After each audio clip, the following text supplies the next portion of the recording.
guys, welcome back to my channel, and if you're new, welcome to my channel. My name is Stephanie Yates, Anya Buile, Steph Anya for short, and I'm a licensed marriage and family therapist. In today's video, I'm going to be going over some of the most common myths I hear about therapy, and some of them are actually true. If you're curious, stay tuned. What's on your mind? All right, guys, so first, of course, I want to say thank you to everyone who participated in this poll. We actually did already upload the distress tolerance video that was uploaded a few videos ago on my channel. I have a card for it here. Now I'm going to go ahead and film the myths video because so many of you actually were interested in that video as well, which was surprising to me. So the way that we got these myths, we've looked at your comments on videos as well as private DMs that I've received, things that really showed me that there is sometimes misunderstandings about therapy. And some of these myths honestly are true. Let's jump right in. Number one, therapy doesn't work. This is something obviously that a lot of people have experienced and feel, then a lot of other people have not experienced or felt. But the idea of therapy, I think the biggest myth within there is that therapy will fix you. Therapy is really not designed to fix a person. In my view, and a lot of therapists' views, therapy is usually more of like a tool or a guide to help you find ways to fix your own situations. A therapist cannot change you. For example, if you're struggling with motivation, a therapist is trying to help you find ideas for how to build motivation, how to create an environment where you'll be more motivated, encouraging you to do the activities that you're not motivated by even without that motivation, and see if you can build on it through a feeling of productivity. If you're unwilling to do those things, if you don't try them, if you don't put in any work outside of session, you're going to see very little, if any, progress and maybe even regression. So therapy is designed to work with you, but you have to be willing to put in the work outside of session because you only see your therapist most of the time, maybe 50 minutes once a week if you're lucky. So you have to be willing to work outside of therapy. And honestly, yes, sometimes therapy is just not the thing for certain people. Some people are not going to find the value in it and they're not going to put in that work, or even if they do, maybe you guys are not talking about the right things in therapy. And there might actually be bigger traumas or things that are not getting discussed that are playing a huge part in your symptoms. And so therapy is not going to just automatically create a better life for you. But if you are willing to put in the work, be uncomfortable, have difficult conversations, and even better, incorporate people into your sessions that are a part of the problem or a part of the solution, then I think that we definitely know that therapy can work, but it takes work on both parts. With that said, let's talk about today's sponsor, BetterHelp. BetterHelp connects you with licensed therapists who are trained to listen and help you. You talk to your therapist in a private online environment. What I love about that is that you don't have to worry about driving or worry about being in a space that you're uncomfortable in. You can be in your bed, you could be in your room. I see a lot of clients virtually, and so many of them, after switching from in-person to virtual, actually prefer the virtual option. BetterHelp has over 20,000 therapists who specialize in different fields. All you have to do is fill out a questionnaire with your preferences, what type of therapist you're looking for, what type of problem you're dealing with, and within 48 hours, you'll be matched with the therapist that best meets your needs. And the best part is, if you don't feel a connection with the therapist that you're paired with, you can switch to a different therapist at absolutely no charge to you. BetterHelp has over 2 million people who are utilizing their platform to be connected with the therapist.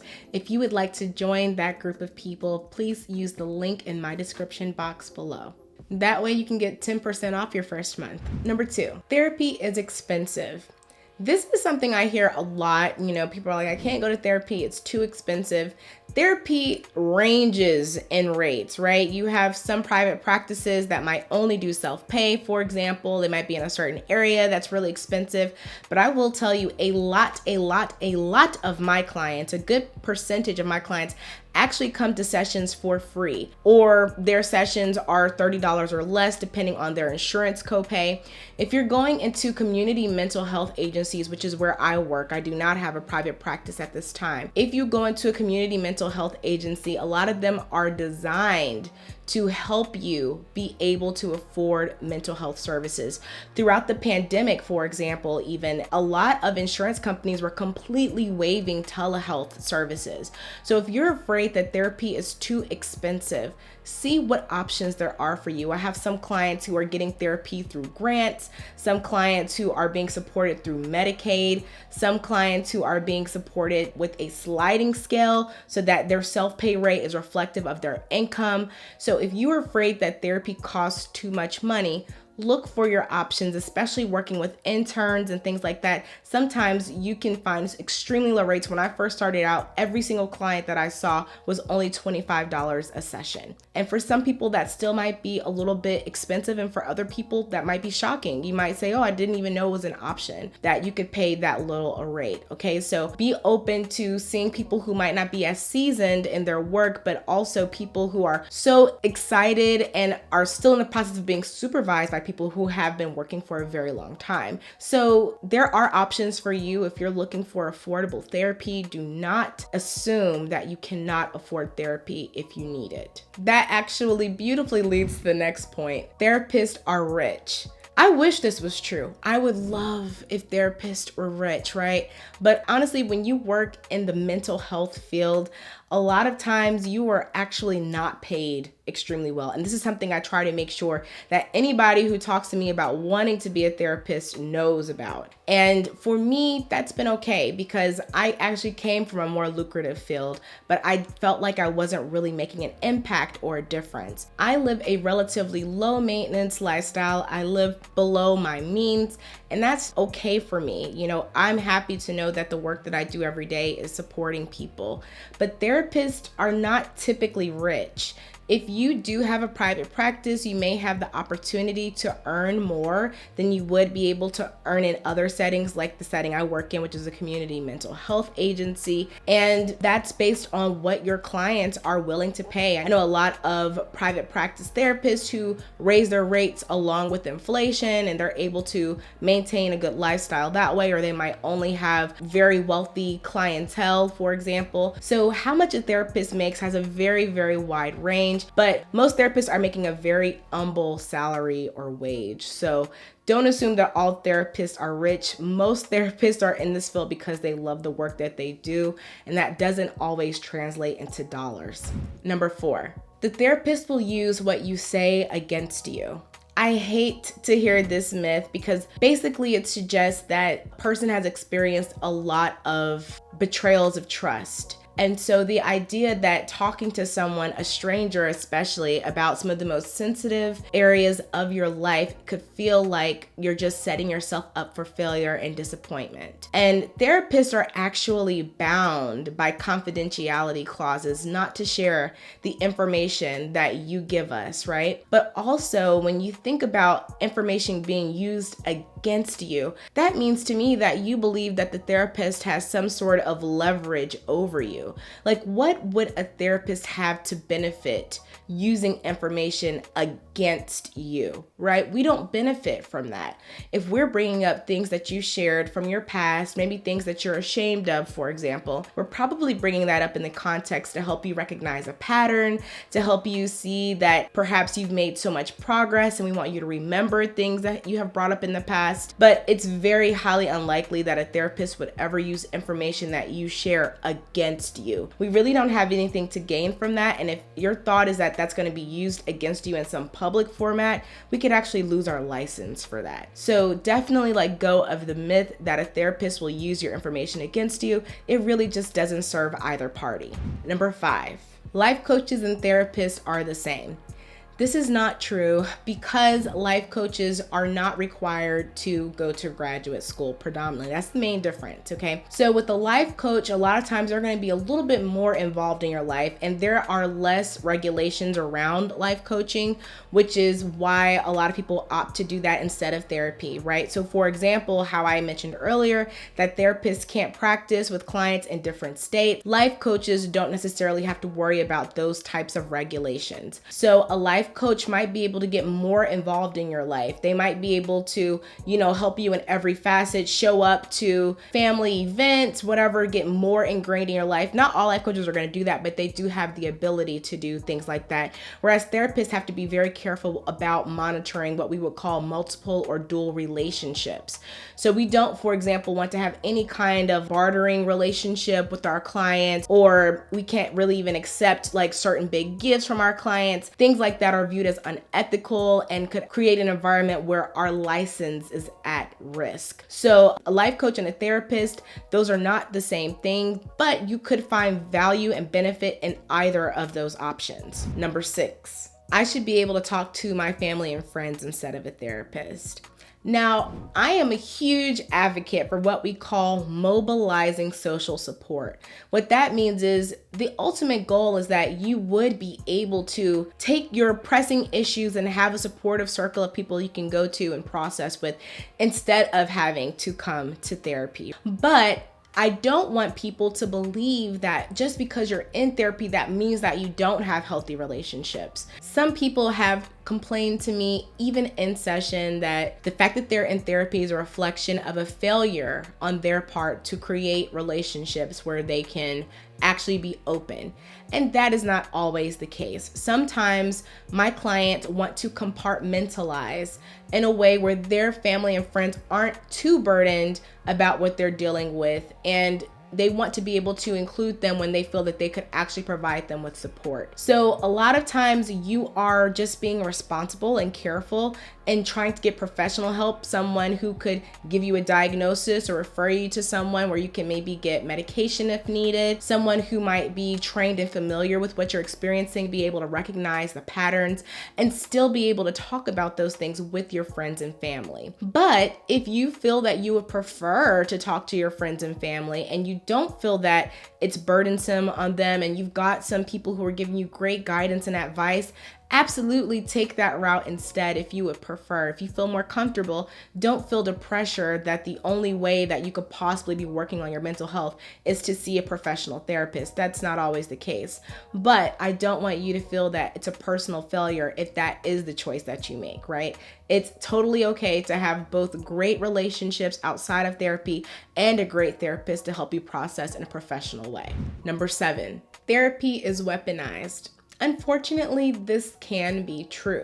Even though we are living in a beautiful day and age where mental health is talked about a lot more often, therapy is recommended even within marginalized communities, which historically has not always been the case. Mental health and therapy is something that is a constant conversation, at least that's what I'm seeing. However, you still have people who may use therapy against you, even if they claim to be supportive of your mental health efforts. I hear from clients all the time, for example, that let's say they blow up in a situation or they become moody and the people in their life are like, I hope you told your therapist about this, or that's why you're still in therapy.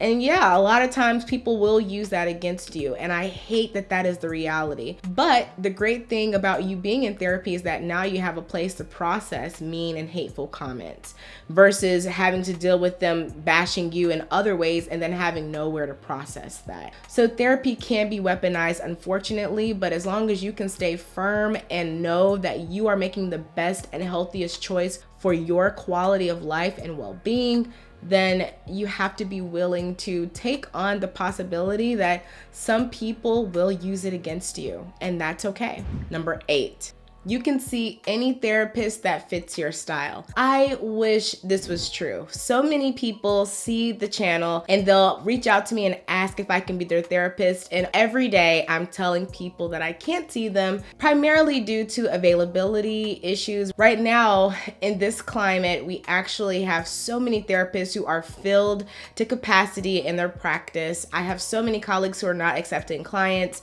And this is why every now and then on my Instagram, I'll put out a filler. Any therapists who are accepting clients, please make that known so that I can help connect therapists with people who are in their area. That's the second piece. Therapists are only allowed to practice in the states they are licensed in. That means that your client has to be a resident and currently in the state that you are licensed in.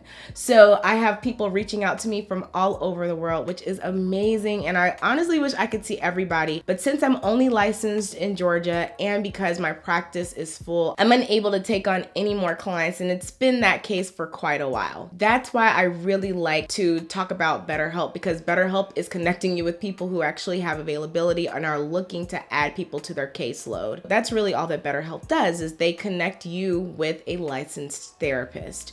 And so you can't just see anybody that fits your style, because there are restrictions in place that prevent us from being able to just see anyone that we want. But hopefully you can find a therapist that's available in your state and is the perfect fit for you.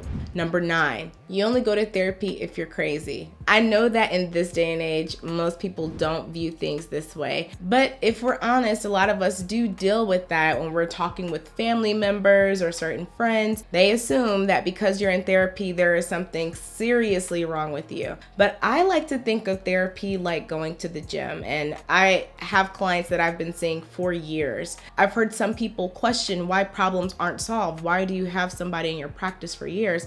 And that's because just because problems have been resolved doesn't mean that new problems won't occur. That's the fact of life, right? We encounter new situations, we have to adjust, we have to modify our relationships, and as people experience those changes, some people prefer to just stay in therapy, whereas some people do prefer a more solution-focused, let's fix this problem and leave type of style of therapy. Honestly, I provide both, but because I have so many clients that I see for a long time, they often tell me that their family and friends may become really concerned about something they're not telling them. Why are you in therapy? And realistically, you can be in therapy for so many different things. One of the most common diagnoses that I'll give a client is an adjustment disorder. And what that means is that you've had some major transition in your life, whether it be a move, whether it be a breakup, whether it be a new relationship, a baby, and you are having maybe some anxiety or depression around these changes in life. Us having a hard time finding our identity in different aspects of life is very normal. It's very healthy. Doesn't mean that you're crazy, but you could benefit from some professional support. So everybody in therapy is crazy is actually a very ridiculous myth, but unfortunately, sometimes that belief does still exist. Number 10, all therapists are the same. This one is interesting because I have heard this a lot of times, or at least seen things that suggest that this is the belief. I'll have someone, for example, say that I know therapists will ghost you, for example. And because they've had that experience with a therapist that in their time of need, they feel like all therapists or an entire agency, for example, is going to leave them out in the cold. I remember having clients who were clocking me as I was making milestones in my licensure. So first, when I was an intern, they wanted to know when I was going to graduate. Then after I graduated, they wanted to know when was I going to get that partial license. And then, okay, now what's going to happen once I'm fully licensed? They were genuinely afraid that I would leave them, as other therapists have had to leave them as they've transitioned into different phases of their career. And so no matter where you're going for therapy, you probably will have some bad experiences when you're first getting started, especially if you've never been in therapy before. You don't know what works well for you and what doesn't. Some people like to have a therapist that stays in contact with them. Some of them prefer to have a relationship where you only meet when you have a session. Some people want weekly sessions. Some people want monthly sessions. And so it can be very difficult to finally find that person that's the perfect fit for you. And so stay motivated in that process. And if you are encountering unethical therapists, sometimes your best course of action is to file a complaint with the board. You know, if you're experiencing something that really violates the code of ethics and you feel like the therapist is putting you in a compromising position or you're vulnerable to danger or harm, definitely consider putting in that complaint. But be very careful when you're filing those complaints that you're doing it for reasons that you're basically protecting maybe the other clients that therapist may be seeing who could be exposed to the same harm. So I hope that you all know that if you have had bad experiences with therapists, that's not going to be across the board. I am motivated for you guys. I know a lot of wonderful therapists, and I'm really hoping that you all can find your perfect match if that's what you're looking for. And another way all therapists aren't the same is in our specialties, our licenses, you know, our preferred population. So for example, if you are looking to specifically work through couples and family issues, you might be looking for a licensed marriage and family therapist. If you're looking for someone that can support you through a career change or help you find a career that you're interested in, maybe a licensed professional counselor or a social worker would be the best to help you with that. Ultimately, therapists from all different licenses can really provide help in any capacity, but if you're looking for something specific, you definitely want to pay attention to the specializations portion for what that therapist has a lot of experience in and passion for. So therapists can be different. You know, you could even look for a specific race, specific gender. You can get very, very specific in what you're looking for in a therapist. Always be open and flexible to a therapist who might not meet the criteria you think you need, but actually ends up being a great fit for you. But also know that different therapists have different approaches. If you want to be doing meditation in session, you might want a therapist who specializes in mindfulness, for example. If you're looking to address a problem quickly within like 10 sessions or less, you might want to look for a therapist who says that they are solution focused. There's so many different ways to narrow it down to a therapist that is going to meet your needs. So be open-minded and know that all therapists are definitely not the same. Number 11, therapists encourage people to stay in abusive relationships. This is really hard because honestly, there are times where it can feel that way. And that's because when you are seeing a couple, the individuals are not your client. The couple is your client. And what can happen sometimes is that it takes a while for a therapist to fully understand the depth of what's happening in the relationship.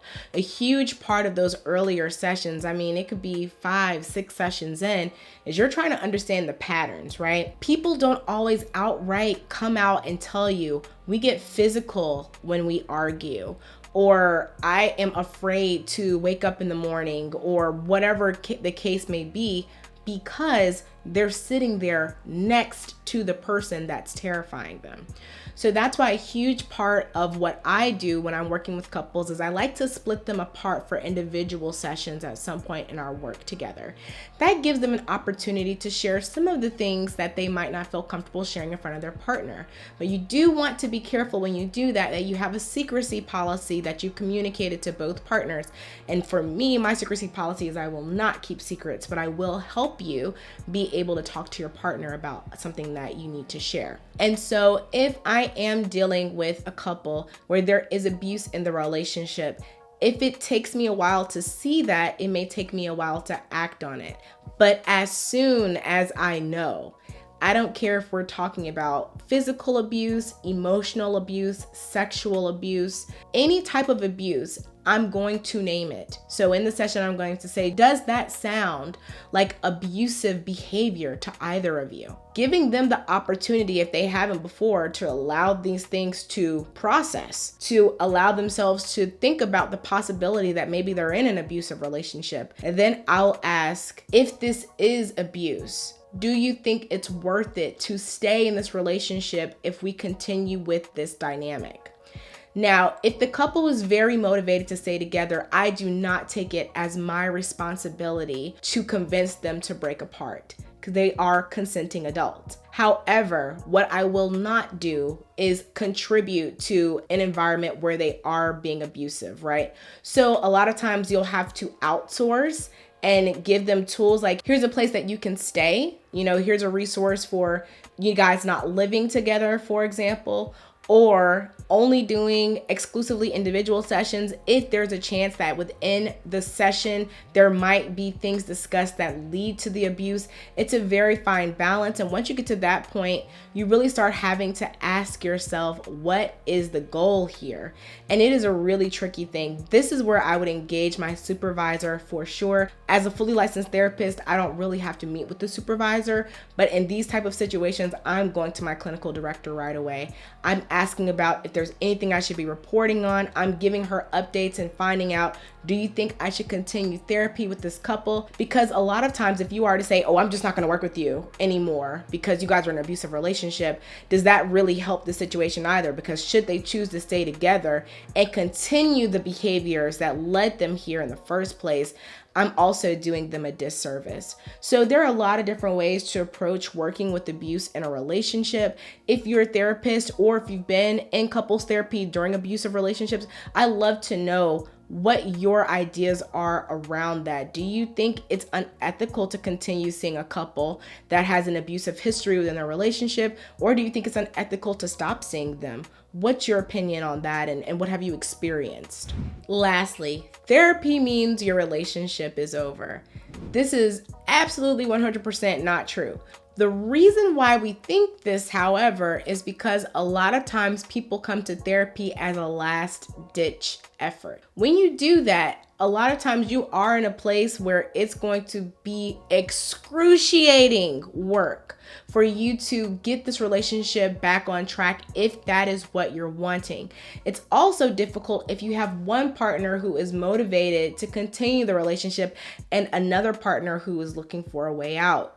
Because if we are not on the same page, what we have to do is what we call discernment counseling.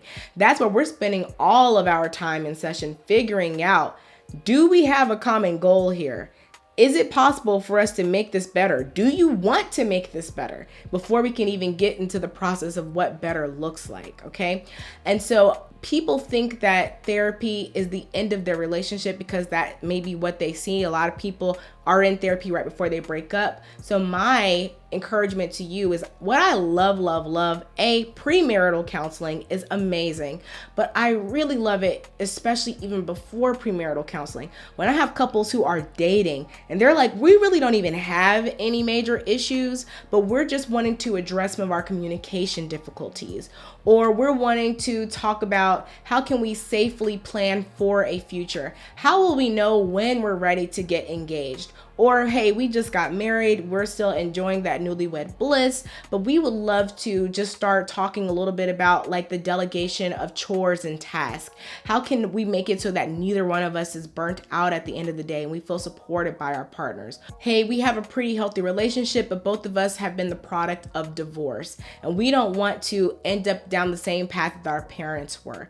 When you can come in a preventive headspace, that's going to give your relationship so much more tenacity, so much more flexibility when changes occur, because you'll have tools for how to navigate that. So if you're in a relationship and you're like, we don't need couples therapy, everything is good, maybe it would be beneficial for you guys just to take your relationship from maybe a 90% amazing to 98% amazing, right? I think 100% is unrealistic, but hey, maybe if you can't get there, let's work towards that.